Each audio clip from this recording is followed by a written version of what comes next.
Oke, pada bagian ini sekarang kita lihat contoh teks, contoh kepala berita atau lead pada teks berita yang ini. Tadi apa? Kita harus tahu ciri-ciri leadnya tadi apa.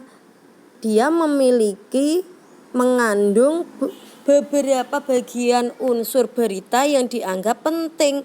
Letaknya di awal, di atas. Kepala kan di atas. Lah berarti dia berada di awal mana? Oh, berarti yang ini. Kita lihat Bogor. Tempat perbelanjaan Jogja Bogor Junction di Kota Bogor, Jawa Barat ditutup karena adanya temuan kasus positif corona atau COVID-19. Seperti apa suasana di lokasi? Lah ini disebut sebagai lead atau kepala berita. Dia memiliki ciri-ciri, lead itu memiliki ciri-ciri Bogor Strip, ada kata itu. Bogor Strip, mana?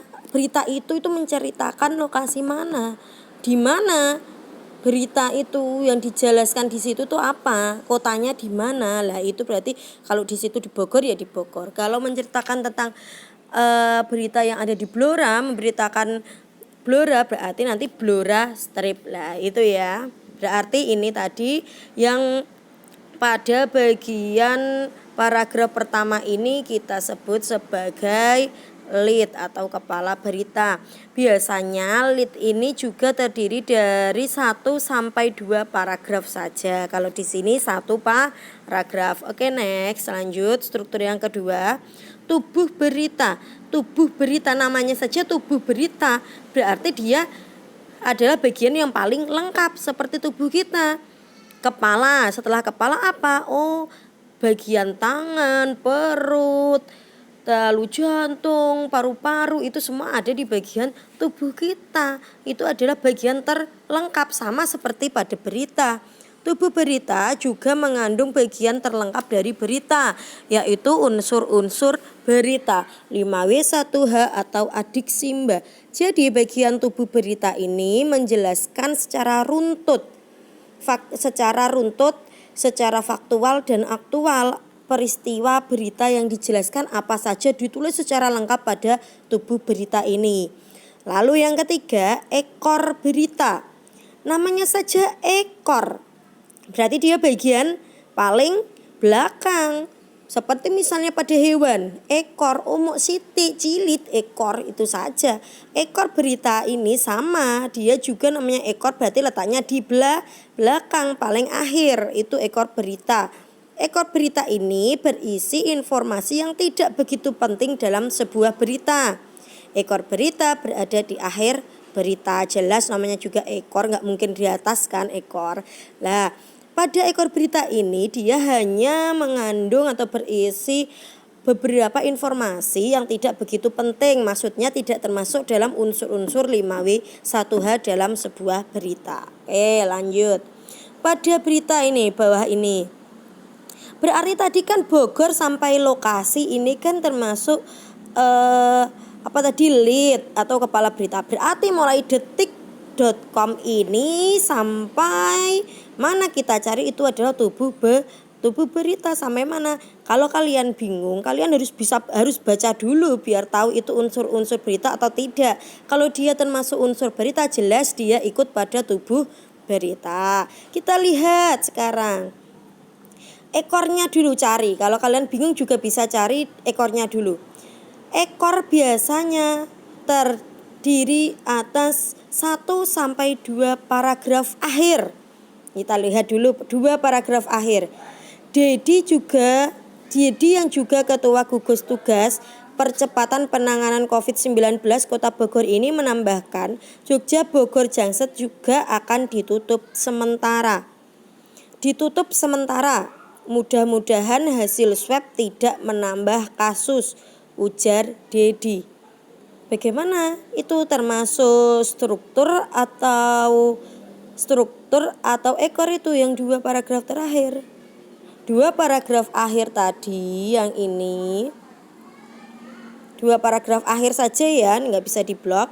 2 paragraf akhir Dedi yang juga ketua dan juga ujar Dedi sampai ini adalah bagian ekor berita. Berarti tubuh berita hanya sampai ini. sampai yang positif ini. Jelas ya? Oke, kalau sudah jelas kita lanjut. Oke, struktur sudah, kita lanjut ke kalimat langsung dan kalimat tidak langsung. Nanti pada muaranya kalian akan membuat teks berita. Kalian akan menyusun teks berita. Dalam sebuah teks berita, kalian akan sering menjumpai adanya kalimat langsung dan kalimat tidak langsung. Maka dari itu kalian harus tahu kalimat langsung itu apa, kalimat tidak langsung itu apa, bedanya apa. Kalian juga harus paham karena nanti kalian juga harus menyertakan kalimat langsung atau kalimat tidak langsung dalam teks berita yang akan kalian buat. Oke, tidak sulit, cukup mudah kalau kalian mau memahaminya. Yang pertama dulu kalimat langsung. Kalimat langsung adalah kalimat hasil kutipan secara langsung dari seseorang persis seperti yang dia katakan. Kalimat namanya juga kalimat langsung, berarti kalimat yang langsung mengutarakan, langsung diutarakan oleh sang orang yang mengatakan, sang pencetusnya atau orang yang mengatakan kalimat itu langsung dari orangnya. Kita lihat dulu ciri-ciri kalimat langsung. Terdapat tanda petik ganda. Yang kedua, huruf pertama dalam kalimat langsung harus menggunakan huruf kapital. Maksudnya, huruf pertama setelah tanda petik ganda yang pertama. Tuh, di dalam kalimat yang menggunakan petikan dengan kalimat pengiringnya dipisahkan tanda baca koma. Keempat, menggunakan konjungsi bahwa. Oke, lanjut. Contohnya langsung biar kalian tidak bingung. Bu Ega bertanya kepadaku, koma, kapan kamu mengumpulkan tugas yang pertama? Nah, kapan kamu mengumpulkan tugas yang pertama itu kan ada tanda petiknya. Kalimat itu kan diapit oleh tanda petik ganda. Lah, kalimat kapan kamu mengumpulkan tugas yang pertama itu adalah kalimat langsung. Yang langsung Bu Ega katakan kepadamu, kepadaku kalau di situ ya kan? Nah, kapan kamu mengumpulkan tugas yang pertama? Itu adalah kalimat langsung karena dia diapit oleh tanda petik ganda. Jelas ya, mudah kan? Yang kedua, tadi kan dalam kalimat itu ada lagi Bu Ega bertanya kepadaku. Itu namanya kalimat penyerta atau kalimat pengiring, sama saja. Kalimat pengiring atau kalimat penyerta.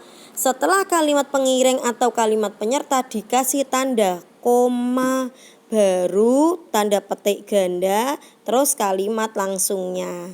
Lalu ditutup lagi dengan tanda petik ganda, baru tanda titik. Lah, penulisannya seperti itu. Diingat-ingat, boleh kalian tulis di buku catatan bahasa Indonesia kalian. Ini penting dan harus paham. Kalau masih belum paham, ulang-ulang lagi video ini sampai kalian paham. Jelas ya? Oke, next.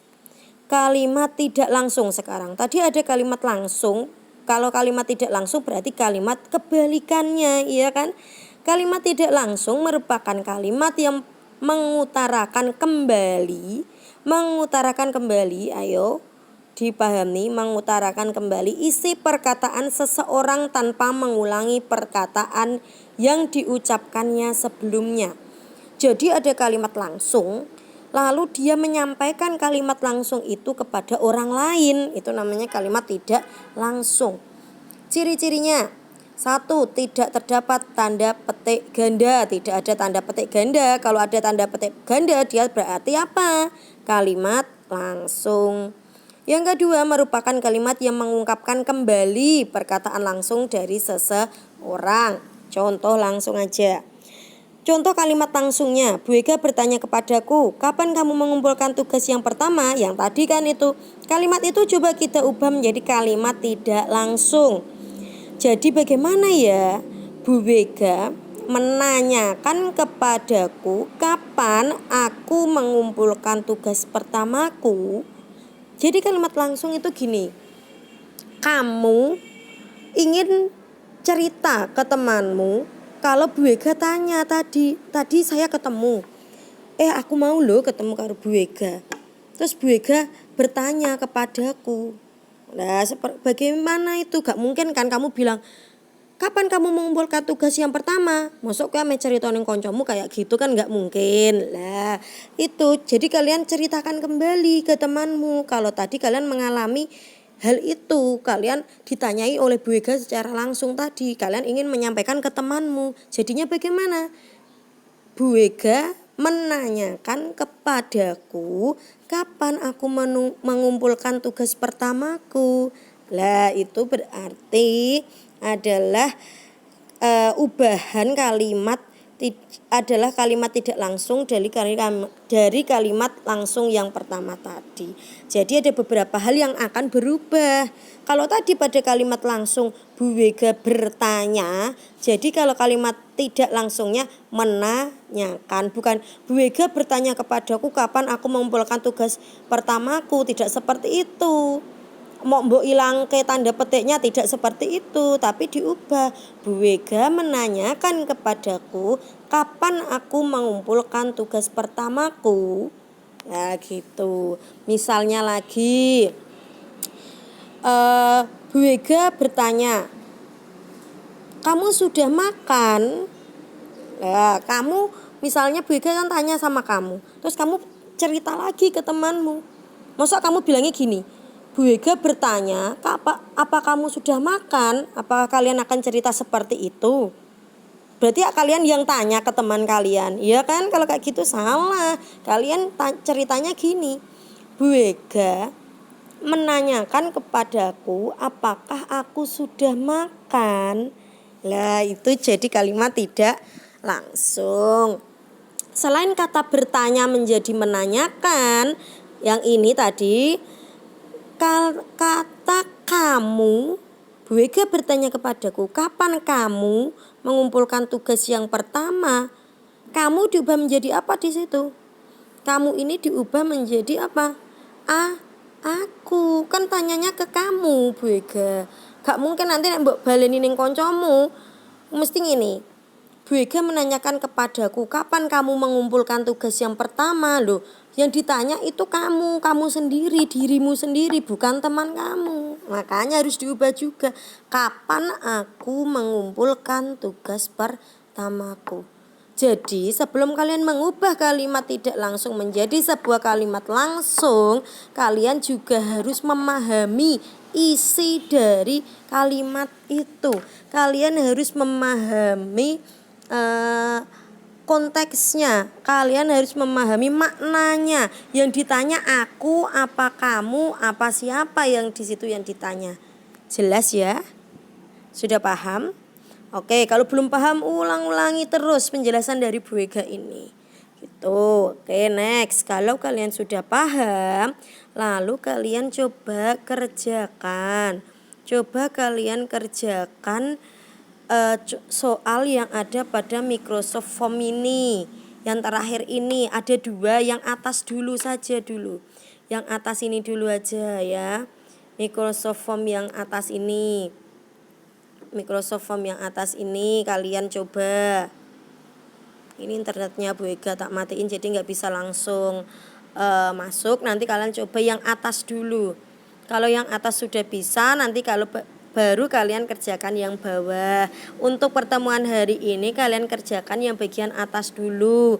Yang ini pol 2 terakhir tapi yang bagian atas. Di situ apa tugasnya? Kalian buka lagi dulu. Kalian buka dulu tugasnya apa, nanti kalian akan tahu.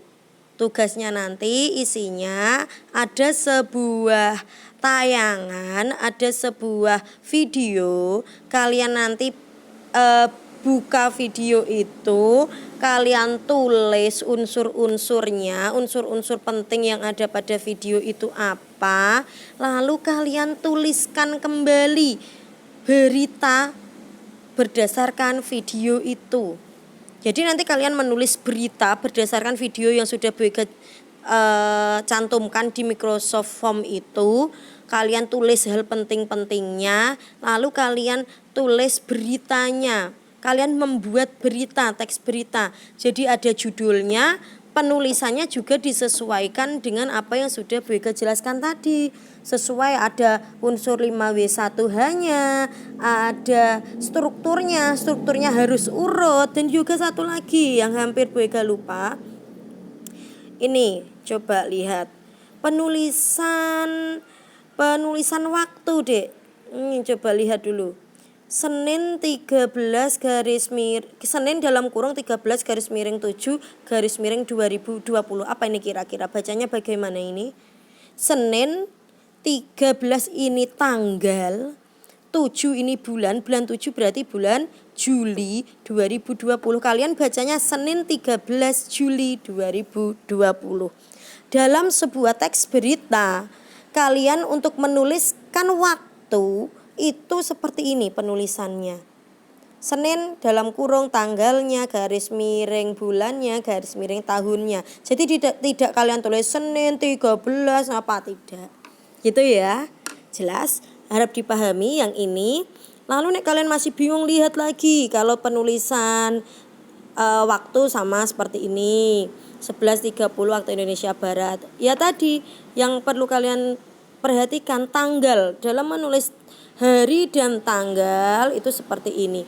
Harinya itu ditulis kapital, Rabu ya R-nya besar. Terus tanggal berapanya ditulis seperti ini contohnya. Oke, bisa dipahami? Oke, kalau sudah bisa dipahami, silahkan kalian coba mengerjakan. Kalau kalian bingung, kalian kerjakan di buku kalian dulu. Buatlah teksnya itu di buku kalian dulu. Jangan langsung ngetik, engko salah, engko bijine elek nek ngono. Pasti jelek kalau seperti itu. Tulis dulu hal penting apa saja yang ada di video itu, tulis di buku kalian dulu. Setelah itu baru kalian susun sesuai struktur kepala berita dulu. Bagaimana nulis kepala berita tadi sudah Bu Ega jelaskan, tubuh berita dan ekor berita. Harus ada semua 3 struktur itu. Jelas ya? Oke, silahkan mencoba. Bu Ega akhiri dulu. Assalamualaikum warahmatullahi wabarakatuh.